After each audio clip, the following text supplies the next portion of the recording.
උත්පත්ති 36 වෙනි පරිච්ඡේදය. ඒදොම් නම් වූ ඒසව්ගේ පරම්පරාවල් මේය. ඒසව් කානාන්හි දූවරුන්ගෙන් හිත්තිය ඒලොන්ගේ දූ වූ ආදාද, හිවීය ශිබෙයෝන්ගේ දූ වූ අනාගේ දූ වූ ඔහොලිබාමාද, නෙබායෝන්ගේ සහෝදරි වූ ඉශ්මායිල්ගේ දූ වූ බසෙමත්ද භාර්යාවන් කොට පාවා ගත්තේය. ආදා ඒසව් නිසා එලිපස් වැදුවාය. බාසෙමත්ද රෙව්යෙල් වැදුවාය. ඔහොලිබාමා යෙවුෂ්ද යලාම්ද කොරාද වැදුවාය. කානාන් දේශයෙහි ඒසව්ට උපන්නා වූ පුත්‍රයෝ මොවුහුය. ඒසව් තමාගේ භාර්යාවන්ද පුත්‍රයන්ද දූවරුන්ද තමාගේ ගෙයි සියලු මනුෂ්‍යයන්ද තමාගේ ගවයන්ද තමන්ගේ සියලු මුර්ගයන්ද කානාන් දේශයෙහිදි තමා සොපයාගත් සියලු සම්පත්ද රැගෙන තමන් සහෝදර වූ යාකොබ්ගෙන් වෙන්ව වෙන දේශයකට ගියේය. මක්නිසාද ඔවුන්ට එක්ව වාසය කරන්නට නොහැකි තරමට ඔවුන්ගේ සම්පත් අධිකව තිබුණේය. ඔවුන් පොරොත්තුව සිටි දේශය ඔවුන්ගේ සිව්පාවුන් නිසා ඔවුන්ට ඉඩ මදිවිය. ඒසව් වනාහි සේයිර් කන්දෙහි විසුයේය. ඒසව් නම් ඒදෝම්ය. ශේයිර් කඳුකරයෙහි වූ ඒදෝම් වරුන්ගේ සියලු ඒසව්ගේ පරම්පරාවල් මේය. ඒසව්ගේ භාර්යාව වූ ආදාගේ පුත්‍ර එලිපස්ය. ඒසව්ගේ භාර්යාව වූ බාසමෙත්ගේ පුත්‍ර රෙව්යෙල්ය. එලිපාස්ගේ පුත්‍රයෝ තේමාන්, ඕමාර්, ෂෙපෝ, ගයිතාම් සහ කෙනස්ය. නිම්නා ඒසව්ගේ පුත්‍ර වූ එලිපස්ගේ උපභාර්යාව වූවාය. එලිපස් නිසා අමලෙක් වැදුවාය.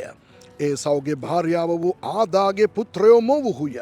රෙව්වෙල්ගේ පුත්‍රයෝ නහත්, සෙරා, ශම්මා සහ මිස්සාය. ඒසව්ගේ භාර්යාව වූ බාසෙමත්ගේ පුත්‍රයෝ මොවුහුය.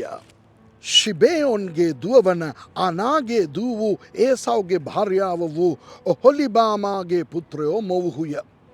ඒසව් නිසා යෙවුෂ්ද යලාම්ද කොරාද වැදුවාය.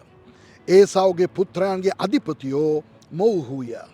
ඒසව්ගේ කොළුඳුල් පුත්‍ර වූ එලිපස්ගේ පුත්‍රයෝ අධිපති වූ තේමාන්, අධිපති වූ ඕමාර්, අධිපති වූ ෂෙපෝ, අධිපති වූ කෙනස්, අධිපති වූ කොරා, අධිපති වූ ගයිතාම් සහ අධිපති වූ අමලෙක්ය.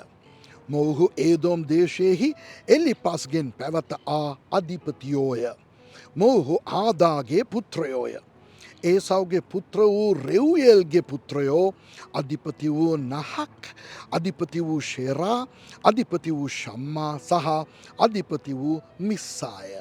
මොවුහු ඒදෝම් දේශයෙහි රෙව්යෙල්ගෙන් පැවත අධිපතියෝය.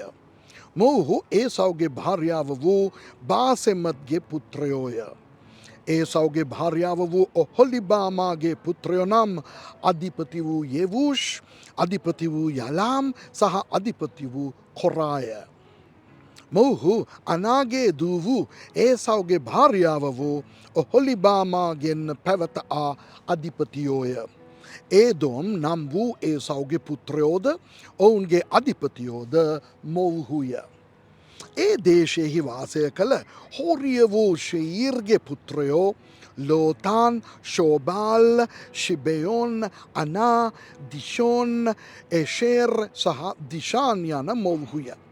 මොවුහු ඒදෝම් දේශයෙහු සෙයිර්ගේ දරුවන් වූ හෝරිවරුන්ගේ අධිපතියෝය. ලෝතාන්ගේ දරුවෝ හෝරිස් සහ හේමාම්ය. ලෝතාන්ගේ සහෝදරි නිම්නාය. ශෝබාල්ගේ දරුවෝ අල්වාන්, මානගත් සහ ඒබාල්ය. ෂෙපෝ සහ ඕනාම්ය. තිබෙයොන්ගේ දරුවෝ අයා සහ අනාය. තමාගේ පිය වූ ශිබෙයොන්ගේ කොටලුවන් වනයෙහි ගොදුර කවද්දි උන්නු දිය උල්පත් සම්බවුනේ මේ අනාටය.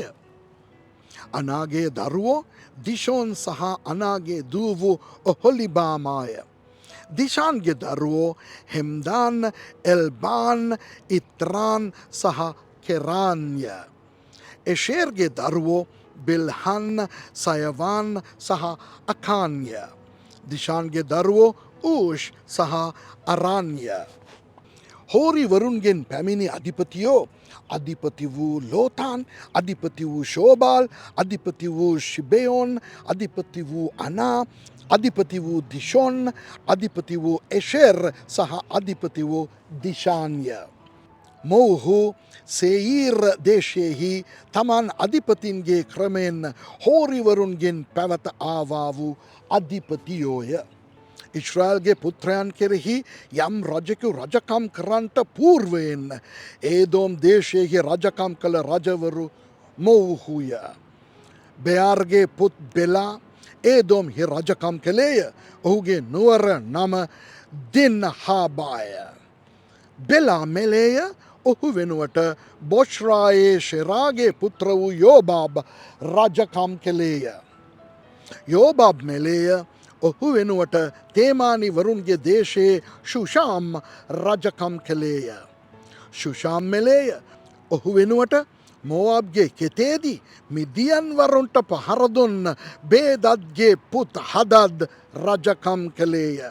ඔහුගේ නුවරේ නම අවිත්‍ය. හදද් මෙලේය. ඔහු වෙනුවට ඔස්රේකාහි ශම්ලා රජකම් කළේය. ශම්ලා මෙලේය. ඔහු වෙනුවට ගංගාව ළඟ රෙහොබොත්හි ශාවුල් රජකම් කළේය. ශාවුල් මෙලේය. ඔහු වෙනුවට අක්බොර්ගේ පුත් බාල්හනන් රජකම් කළේය. අක්බොර්ගේ පුත්‍ර වූ බාල්හනන් මෙලේය. ඔහු වෙනුවට හදර් රජකම් කළේය. ඔහුගේ නුවරේ නම පායුය. ඔහුගේ භාර්යාවගේ නාමය මෙහෙතාල්බය. මෙසාහබ්ගේ දූ වූ මත්‍රෙද්ගේ දූය. තම තමන්ගේ පෙළපත් සහ ඉඩම් ප්‍රකාරයට නාම වශයෙන් ඒසව්ගෙන් පැවත අධිපතින්ගේ නාමවල් නම් අධිපති වූ නිම්නා, අධිපති වූ අල්වා, අධිපති වූ යෙතේත්, අධිපති වූ ඔහොලිබාමා, අධිපති වූ ඒලා, අධිපති වූ පිනෝන්, අධිපති වූ කෙනස්, අධිපති වූ තේමාන්, අධිපති වූ මිබ්ෂාර්, අධිපති වූ මග්දියල් සහ අධිපති වූ ඊරාම්ය. තම තමන් සන්තක දේශයෙහි තමන්ගේ වාසස්ථාන ප්‍රකාරයට ඒදෝම්හි අධිපතියෝ මොවුහුය. මෙය ඒදෝම් වරුන්ගේ පිය වූ ඒසව්ගේ පෙළපතය. ආමෙන්.